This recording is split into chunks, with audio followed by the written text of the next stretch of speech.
बोलो जयकारा बोल मेरे श्री गुरु महाराज की जय। सौभाग्यशाली गुरुमुखो, इस स्वार्थ में संसार में सब रिश्ते नाते अपने मतलब के ही साथी हैं। स्त्री पुत्र भाई बंधु माता पिता सब स्वार्थ या सिद्ध के लिए ही प्यार करते हैं। जब इनका स्वार्थ पूरा हो जाता है तो सब दूसरी तरफ आंखें फेर लेते हैं। जगत में मोहब्बत या प्यार जितना भी व्यवहार देखने में आता है, उन सबके पीछे स्वार्थ छिपा होता है।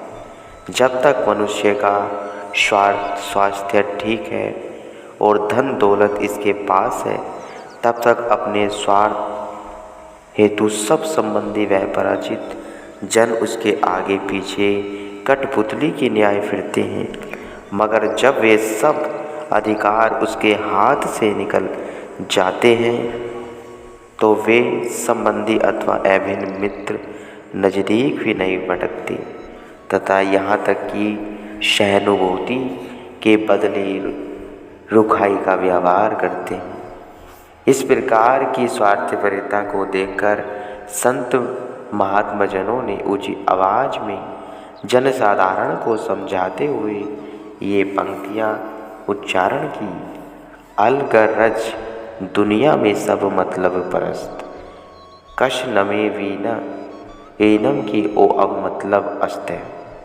इस गरज वाली दुनिया में मैंने ऐसा कोई नहीं देखा जो निस्वार्थ हो। इसलिए संत महापुरुष जीवों को बार बार समझाते हैं कि हे जीव, तू सच्चे दिल से उस परम पिता परमात्मा का सहारा ले जो इस लोक में तेरी रक्षा करे और मरने के बाद तुझ से यमराज लेखा ने मांग सके।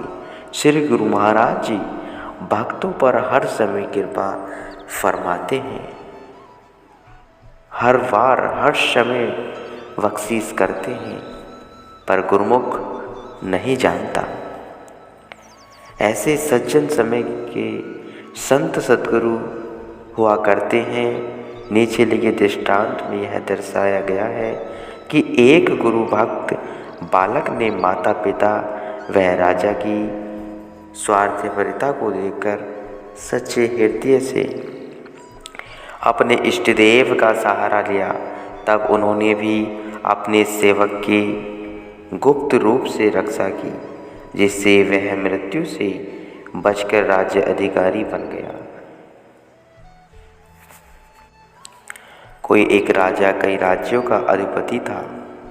उसकी प्रतिष्ठा की थाक दूर दूर देशों तक जमी हुई थी। दुनिया में ऐसी कौन सी चीज़ है थी जो उसके पास न हो, अर्थात किसी प्रकार की अचल संपत्ति का उसके पास अभाव न था। अभाव था तो केवल ये जो कि प्राय संसारी मनुष्य को प्रतीत होता रहता है, वह था संतान का न होना। राजा ने संतान प्राप्ति के लिए कई यत्न किए, जप तप यज्ञ आदि बहुत कुछ किया, लेकिन परिणाम स्वरूप निराशा ही साथ हाथ लगी। राजा का शरीर वृद्धावस्था की ओर बढ़ता जा रहा था।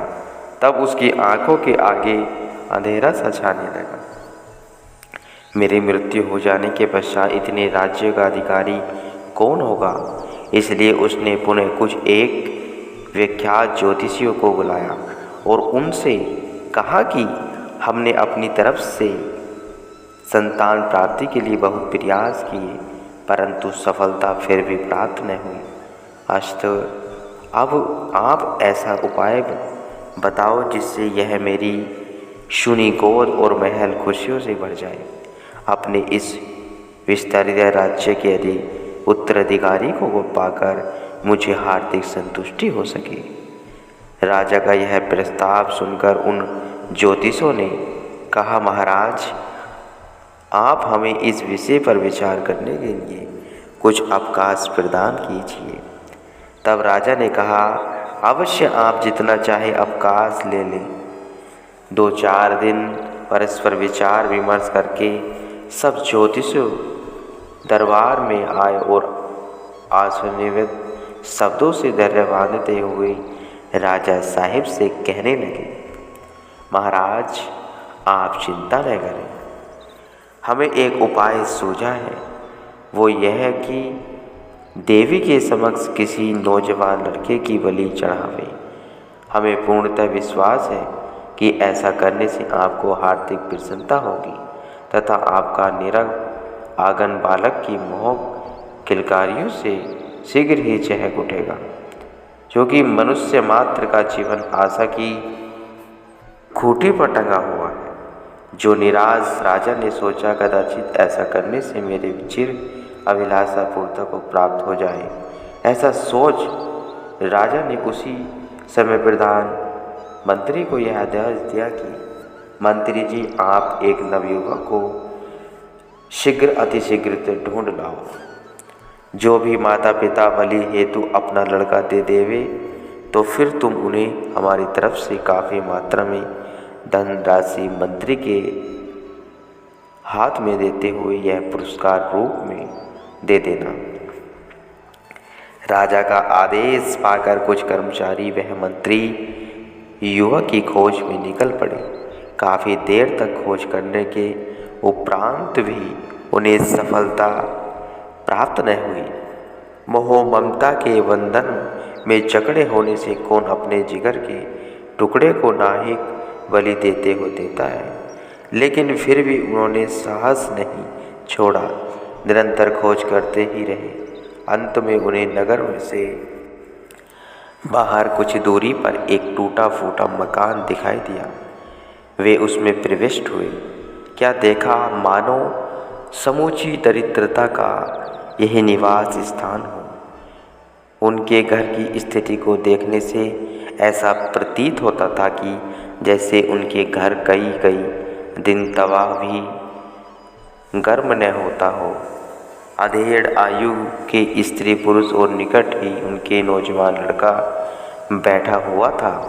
माँ बाप के चेहरे पर दरिद्रता की चिंता में रेखाएं खिंची हुई थी और लड़का, जो कि सौम्यता का सजीव रूप था, उसके चौकड़े बहाल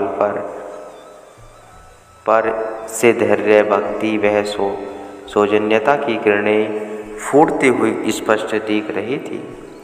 कर्मचारियों ने उन्हें राजा का यह आज संदेश सुनाया था कि हमारे देश सम्राट ने पुत्र प्राप्ति के लिए एक नवयुवक की बलि चढ़ानी है और उसके लिए उन्होंने काफ़ी इनाम निर्धारित किया है कि जो भी अपना लड़का बलि हेतु देगा, उसे राज्य कोष से अतुल धनराशि इनाम रूप में दी जाएगी। माँ बाप ने जब धन के बारे में सुना तो उनके दिल में लालच ने आकर निवास किया। सोचने लगे, मारे दरिद्रता से कितने कितने दिन उपवासों में बीत जाते हैं। दूसरा, हम ने अथवा पुत्र ने एक दिन तो बिछड़ना ही है। इसके अतिरिक्त ये भी हो सकता है, यदि हम प्रसन्नतापूर्वक पुत्र को न दे तो राजा साहिब उसे जबरन भी हम से ले सकते हैं। साथ ही एक बात यह भी है कि धन पाकर हमारा शेष जीवन सुखरूप बन जाएगा। इतना सब सोचकर उन्होंने अपने पुत्र की बलि हेतु संपत्ति दे दी। कर्मचारियों ने राजा द्वारा दी गई धनराशि उन्हें सौंपी और लड़के को लेकर महल की ओर आए। लड़का भी बिना आनाकानी किए उनके साथ चल दिया। यह लड़का जिसका कि आगे प्रसंग चलना है, किन्हीं पूर्ण ब्रह्मनिष्ठ गुरु का शिष्य था। यह अत्यंत संस्कारी वह उत्तम विचार रखने वाला था। इसमें भक्ति का भाव कूट कूट कर भरे हुए थे। कर्मचारियों के साथ चलते हुए अपने मन में यह सोचता जा रहा था, आहा कितना स्वार्थ में जगत है कि माँ बाप ने से अस्थायी धन के लिए आज मेरी कुछ परवाह न कर मुझे बलि हेतु इन्हें सौंप दिया। यद्यपि लड़का इस बात से परिचित था कि आगे चलकर मेरा सिर धड़ से विलग होना है, फिर भी वह घबराया नहीं और हृदय में अपने इष्ट देव को स्मरण करता हुआ खुशी खुशी उनके साथ देवी के मंदिर पर जा पहुंचा।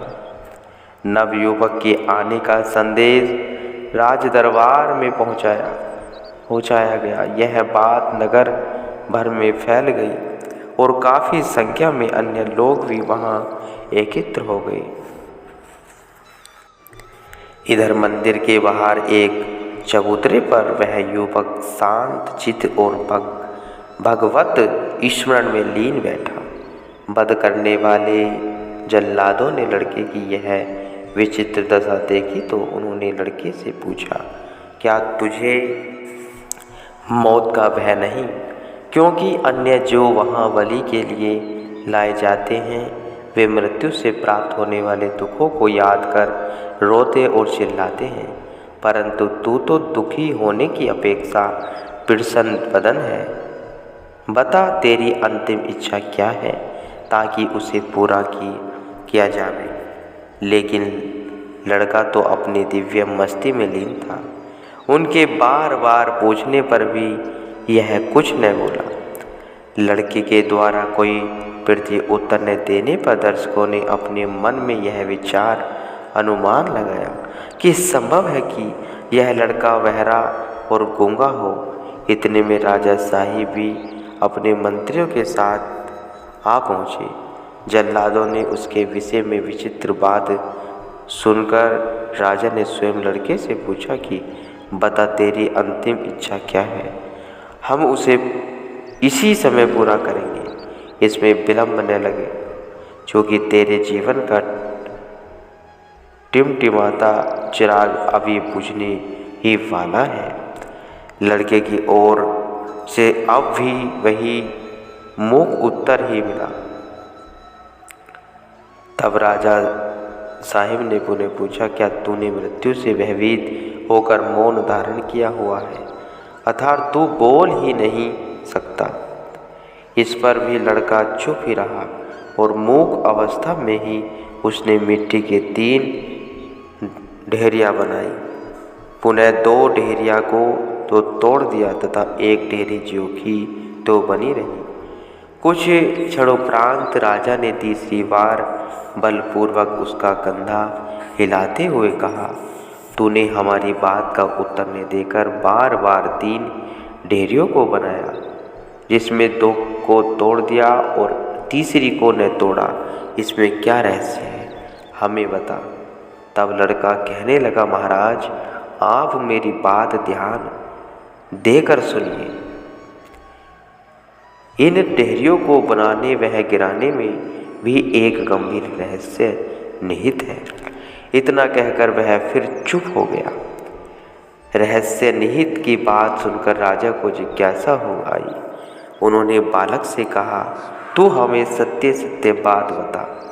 तब उस गुरु भक्त बालक ने निर्भयता वह सतर्कता से उत्तर देते हुए इस प्रकार कहा, महाराज प्रत्येक प्राणी जन्म अवस्था से लेकर मरण अवस्था तक 3 की छत्र छाया में रहता है। प्रथम माता पिता का सहारा होता है, लेकिन वह भी अस्थायी है, जिसकी स्वार्थपरता आज मैंने आंखों से देख ली कि मेरे माता पिता का मुझसे कितना हार्दिक प्यार है। मात्र तुच्छ धन की प्राप्ति हेतु उन्होंने मेरा वध तक करवाना स्वीकार कर लिया। प्रथम ढेरी तो तोड़ने का यही रहस्य है कि जगत में माता पिता का प्यार झूठा, अस्थायी और अंत में दुख देने वाला है। उसके पश्चात दूसरा सहारा देश के सम्राट का, जो ईश्वर सदस्य प्रजा की पालना करता है तथा समस्त प्रजा उसकी संतावनवत होती है। लेकिन हाथ कंकन को आरसी क्या, अतः मैंने अपने जीवन में यह घटना भी प्रत्यक्ष देख ली। क्या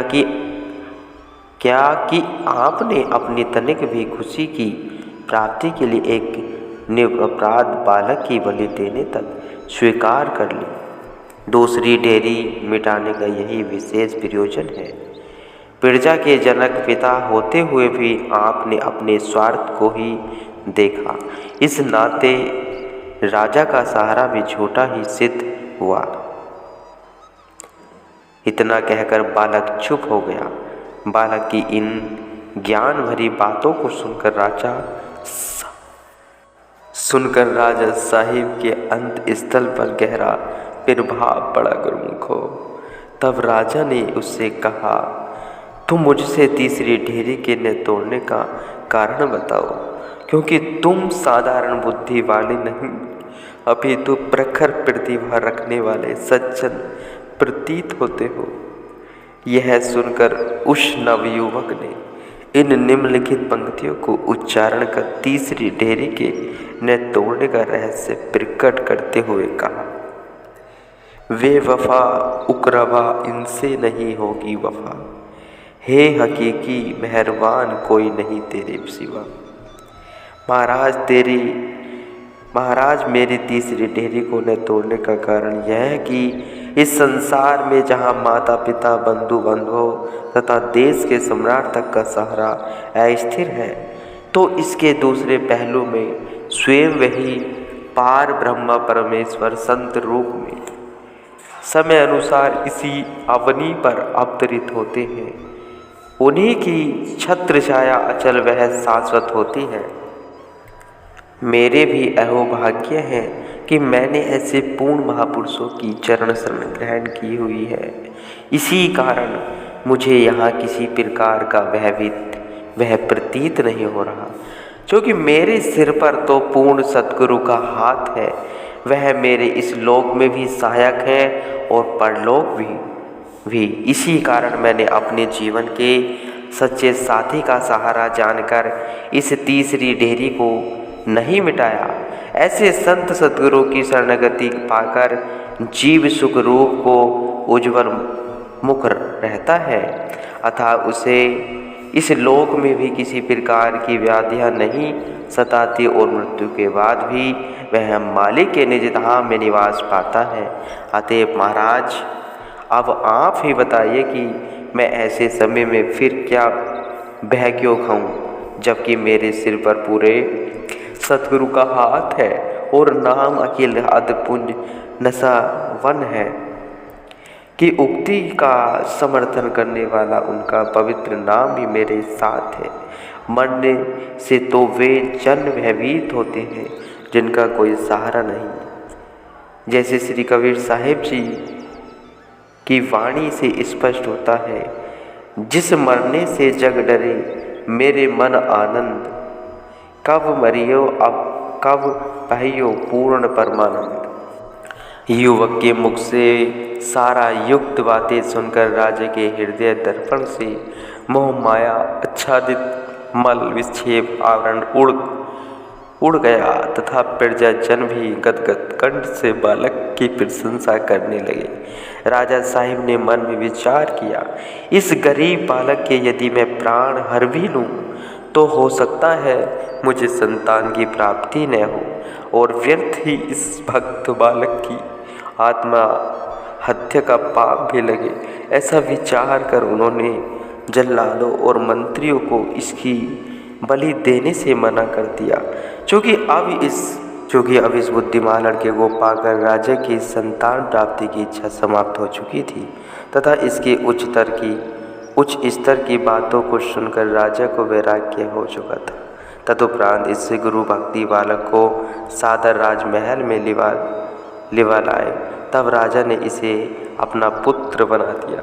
सत्संग बर्ताव होने के बाद राजा ने लड़के से पूछा कि आपने जिन महापुरुषों से इस पराविद्या की शिक्षा अथवा ज्ञान को प्राप्त किया है तथा मुझे उनके दर्शन करवा सकते हो।